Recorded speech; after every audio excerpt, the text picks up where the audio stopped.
आज है 19 अप्रैल 2026, दिन रविवार। नमस्कार, दिल्ली न्यूज में आपका बहुत बहुत स्वागत है। चलिए देखते हैं आज की 25 फटाफट काम की और महत्वपूर्ण बड़ी खबरों को। पर इससे पहले वीडियो को लाइक करना बिल्कुल न भूलें। आज दिल्ली में ट्रैफिक अलर्ट, कई रास्तों पर डायवर्जन लागू। आज जवाहरलाल नेहरू स्टेडियम में IPA मैराथन के चलते दक्षिण और नई दिल्ली में ट्रैफिक प्रभावित रहेगा। सुबह 5 से 9:30 बजे तक कई सड़कों पर डायवर्जन लागू किए गए।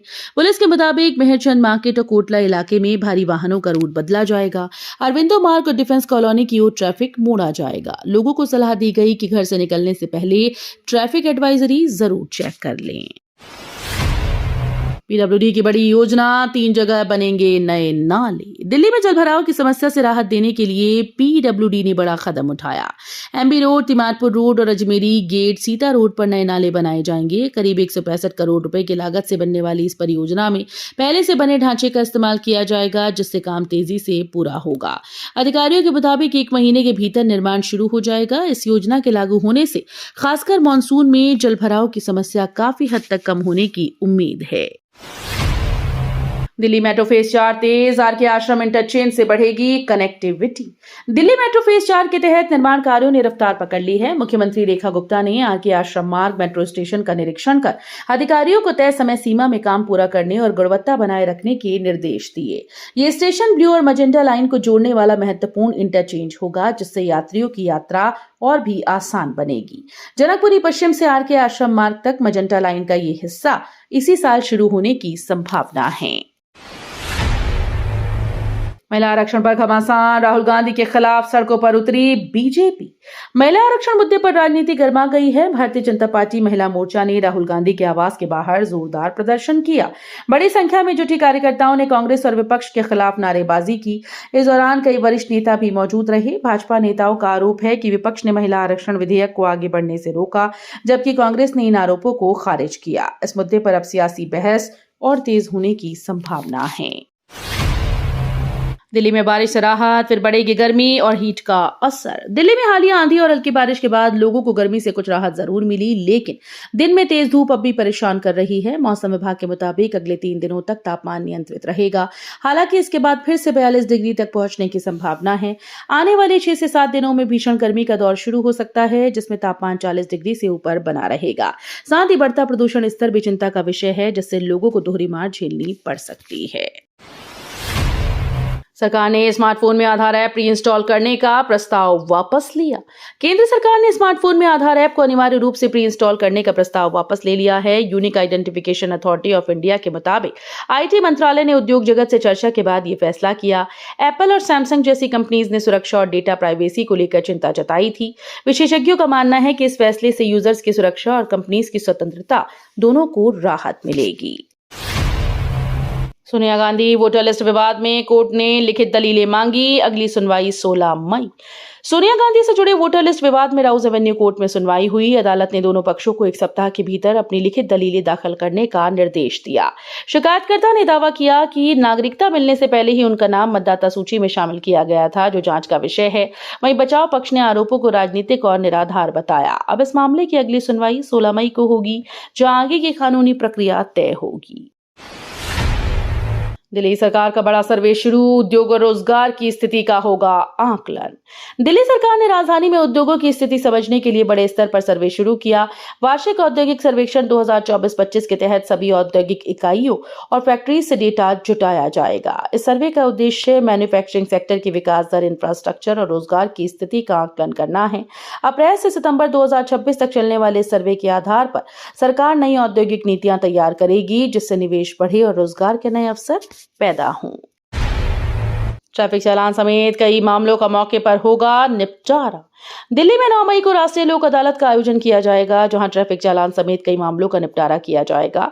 दिल्ली राज्य विधिक सेवा प्राधिकरण के तहत सभी जिला अदालतों में सुबह 10 से शाम 4 बजे तक सुनवाई होगी। लोग 4 से 7 मई के बीच ऑनलाइन चालान डाउनलोड कर तय समय पर कोर्ट पहुंच सकते हैं। इस बार डिजिटल प्रक्रिया अपनाई गई, जिसमें चालान निपटने के बाद सीधे मोबाइल पर मैसेज मिलेगा। अब पढ़ाई होगी ज्यादा प्रैक्टिकल, छात्रों को मिलेगा हैंड्स ऑन अनुभव। सीबीएसई ने स्किल बेस्ड एजुकेशन को बढ़ावा देने के लिए बड़ा कदम उठाया। अब सभी संबद्ध स्कूल में कंपोजिट स्किल लैब बनाना अनिवार्य होगा। इन लैब्स के जरिए छात्र थ्योरी के साथ प्रैक्टिकल सीख पाएंगे और रियल लाइफ स्किल्स विकसित करेंगे। ये पहल नई शिक्षा नीति 2020 के तहत लाई गई थी, जिसका उद्देश्य छात्रों को रोजगार और भविष्य के लिए तैयार करना है। बोर्ड ने स्कूल को 2027 तक लैब तैयार करने का निर्देश दिया, जिससे शिक्षा और अधिक आधुनिक और उपयोगी बन सके। भारतीय रेल की नई समर स्पेशल ट्रेन से यात्रियों को राहत। गर्मी की छुट्टियों में बढ़ती भीड़ को देखते हुए भारतीय रेल ने नई दिल्ली से सुपौल के बीच समर स्पेशल ट्रेन शुरू की। ये ट्रेन गाजीपुर सिटी, वाराणसी और बलिया जैसे प्रमुख स्टेशन से होकर गुजरेगी। नई दिल्ली से ट्रेन रात 9:35 पर रवाना होकर तीसरे दिन सुबह सुपौल पहुंचेगी। वहीं वापसी में सुपौल से सुबह चलकर अगले दिन दिल्ली पहुंचेगी। 16 कोच वाली इस ट्रेन से यात्रियों को सफर में बड़ी राहत मिलने की उम्मीद है। दिल्ली में 18 नए फ्लाईओवर प्लान, ट्रैफिक जाम से मिलेगी बड़ी राहत। दिल्ली में ट्रैफिक जाम से निपटने के लिए सरकार ने बड़ा इंफ्रास्ट्रक्चर प्लान तैयार किया है। शहर के 18 प्रमुख जाम वाले स्थानों पर फ्लाईओवर या अंडरपास बनाने की योजना पर काम चल रहा है। पीडब्ल्यूडी मंत्री प्रवेश साहिब सिंह ने बताया कि सभी जगहों पर स्टडी जारी है, जिसके बाद अंतिम फैसला लिया जाएगा। वहीं मां आनंदमयी रोड पर 2.4 किलोमीटर लंबा 6 लेन का फ्लाईओवर भी बनाया जाएगा, जिससे 12 ट्रैफिक सिग्नल जाम से मुक्त होंगे और ओखला सहित आसपास के इलाकों में यातायात व्यवस्था बेहतर होगी। एनसीआर में प्रदूषण पर बड़ी कार्रवाई, 1765 इकाइयों को बंद करने के निर्देश। दिल्ली एनसीआर में वायु प्रदूषण के खिलाफ commission for air quality management ने सख्त कार्रवाई की। 26,834 इकाइयों के निरीक्षण के बाद 1765 को बंद करने के निर्देश दिए गए, जिनमें से 1349 को अनुपालन के बाद फिर से खोलने की अनुमति मिली। हालिया निरीक्षणों में 64 उल्लंघन सामने आए, जिसमें सबसे ज्यादा मामले डीजी सेक्टर निर्माण स्थलों से जुड़े हैं। गुरुग्राम में भी कई नियम उल्लंघन पाए गए, जिन पर सुधारात्मक कदम उठाने के निर्देश दिए गए। दिल्ली में एलपीजी सिलेंडर की कालाबाजारी का भांडाफोड़, 3 गिरफ्तार। शाहीन बाग में एलपीजी सिलेंडर की कालाबाजारी करने वाले गिरोह का पर्दाफाश हुआ। दिल्ली पुलिस क्राइम ब्रांच ने छापेमारी कर 3 आरोपियों को गिरफ्तार किया और 108 सिलेंडर बरामद किए। जांच में सामने आया कि आरोपी सब्सिडी वाले घरेलू सिलेंडर खरीदकर उन्हें ऊंचे दाम पर बेच रहे थे। पुलिस अब पूरी सप्लाई चेन की जांच में जुटी है। हाल के अभियान में हजारों सिलेंडर जब्त कर कई एफआईआर भी दर्ज की गई। संसद में हंगामे के बीच डिलिमिटेशन बिल गिरा, सरकार को बड़ा झटका। संसद में भारी हंगामे के बीच डिलिमिटेशन बिल गिरने से केंद्र सरकार को बड़ा झटका लगा। आम आदमी पार्टी ने इसे लोकतंत्र की जीत बताया।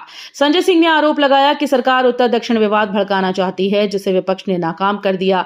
महिला आरक्षण को लेकर भी उन्होंने सरकार को घेरते हुए कहा कि 33% आरक्षण तुरंत लागू किया जाए। सीटों के बंटवारे और जनगणना के मुद्दे पर उठे सवालों के बीच राजनीतिक माहौल गर्म हो गया। दिल्ली में खराब मौसम से उड़ानें प्रभावित, एयरलाइंस ने जारी की एडवाइजरी। दिल्ली में बदलते मौसम का असर अब हवाई यात्राओं पर भी देखने को मिल रहा है। खराब मौसम के चलते कई उड़ानें प्रभावित हुई, जिसके चलते यात्रियों को परेशानी का सामना करना पड़ सकता है। एयरलाइंस ने एडवाइजरी जारी कर यात्रियों से अपील की है कि वे एयरपोर्ट के लिए निकलने से पहले अपनी फ्लाइट का स्टेटस जरूर जांच लें। मौसम विभाग के अनुसार अगले कुछ दिनों तक मौसम में उतार चढ़ाव और तेज गर्मी बनी रहेगी। ऐसे में यात्रा से पहले सावधानी बरतना बेहद जरूरी है। दिल्ली पुलिस ने आतंकी साजिश नाकाम की, 3 राज्यों से 4 आरोपी गिरफ्तार। दिल्ली पुलिस की स्पेशल सेल ने बड़ी आतंकी साजिश को नाकाम कर दिया। महाराष्ट्र, उड़ीसा और बिहार से 4 आरोपियों को गिरफ्तार किया गया, जो देश में हमला करने की तैयारी कर रहे थे। पुलिस के मुताबिक आरोपी कट्टरपंथी विचारधारा से प्रभावित थे और आईईडी बनाने का सामान जुटा रहे थे। जांच में सामने आया कि कुछ आरोपियों ने दिल्ली आकर रेड फोर्ट और इंडिया गेट जैसे संवेदनशील इलाकों की रेकी भी की। फिलहाल पुलिस पूरे नेटवर्क की गहराई से जांच कर रही है। हज 2026 की शुरुआत, दिल्ली एयरपोर्ट से पहला जत्था मक्का रवाना। भारत से हज 2026 यात्रा की शुरुआत हो गई है, जहां पहला जत्था दिल्ली एयरपोर्ट से सऊदी अरब के मक्का के लिए रवाना हुआ। इस साल करीब 1.75 लाख से अधिक यात्री हज पर जाएंगे। सरकार ने यात्रियों के लिए बेहतर सुविधाओं के साथ बीमा कवर बढ़ाकर लगभग 6.25 लाख रुपए कर दिया। मक्का और मदीना के बीच हाई स्पीड ट्रेन सेवा भी यात्रियों को राहत देगी। श्रद्धालुओं ने इस पवित्र यात्रा को लेकर खुशी जताई और देश के लिए दुआ करने की बात कही। दिल्ली में सरकारी कर्मचारियों पर सख्ती, बायोमेट्रिक हाजिरी अनिवार्य। दिल्ली में सरकारी कर्मचारियों के लिए अब समय की पाबंदी सख्त कर दी गई। मुख्यमंत्री रेखा गुप्ता के औचक निरीक्षण के बाद सभी विभागों में बायोमेट्रिक अटेंडेंस अनिवार्य कर दी गई। प्रशासनिक सुधार विभाग के निर्देश के अनुसार अब हर कर्मचारी को इसी सिस्टम से हाजिरी लगानी होगी। देर से आने या समय से पहले जाने पर सख्त कार्रवाई की जाएगी। दिल्ली की 1511 कॉलोनीज के नियमितीकरण के लिए स्वगम पोर्टल तैयार। दिल्ली में 1511 अनाधिकृत कॉलोनीज के नियमितीकरण के लिए दिल्ली नगर निगम ने स्वगम पोर्टल तैयार कर लिया है। डेमो टेस्टिंग पूरी हो चुकी है, जल्द ही इसे जनता के लिए लॉन्च किया जाएगा। ड्रोन सर्वे के लिए प्रॉपर्टी और सड़कों की मैपिंग की जा रही है, जिससे लोग आसानी से जान सकेंगे, आवेदन कर सकेंगे। इस प्रक्रिया के तहत शुल्क का निर्धारण एरिया के आधार पर होगा और नियमों के अनुसार अतिरिक्त निर्माण पर पेनल्टी भी लगेगी। मेधावी छात्रों के लिए दिल्ली सरकार की नई स्कॉलरशिप योजना लॉन्च। दिल्ली सरकार ने अल्पसंख्यक समुदाय के मेधावी छात्रों के लिए नई छात्रवृत्ति योजनाएं शुरू की। राजस्व विभाग के तहत कक्षा 1 से 12 तक के छात्रों को ट्यूशन फीस की प्रतिपूर्ति और उच्च शिक्षा के लिए मेरिट स्कॉलरशिप दी जाएगी। इसके साथ ही doctor BR Ambedkar state award भी दिया जाएगा। इच्छुक छात्र 30 जून 2026 तक ई-डिस्ट्रिक्ट पोर्टल पर आवेदन कर सकते हैं। ये योजना आर्थिक रूप से कमजोर छात्रों के लिए बड़ी राहत साबित होगी। जनगणना टीम घर घर पहुंची, 33 सवालों के जवाब रखें तैयार। घर की घंटी कभी भी बज सकती है, क्योंकि जनगणना टीम आपके दरवाजे पर है। 33 अहम सवालों के जरिए जुटाया जा रहा है देश के विकास के आधार का डेटा। लेकिन कई लोग निजता और साइबर ठगी के डर से जानकारी देने में हिचकिचा रहे हैं। कर्मचारी पहचान पत्र दिखाकर भरोसा दिला रहे हैं और सहयोग की अपील कर रहे हैं।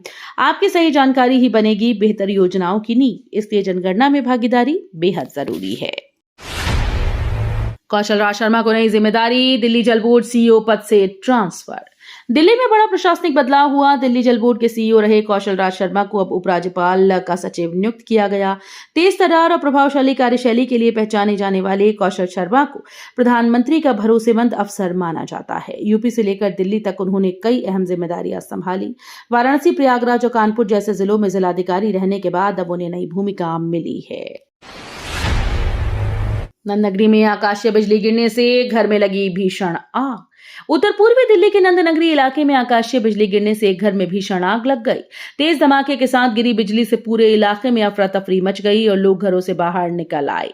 आग की चपेट में आकर घर में रखा सामान जलकर खाक हो गया, जिससे लाखों का नुकसान हुआ। सूचना मिलते ही दमकल की गाड़ियां मौके पर पहुंची और कड़ी मशक्कत के बाद आग पर काबू पाया। राहत की बात यह रही कि इस हादसे में कोई हताहत नहीं हुआ। शांति मोहल्ले में कूड़े का अंबार, व्यापारियों में भारी नाराजगी।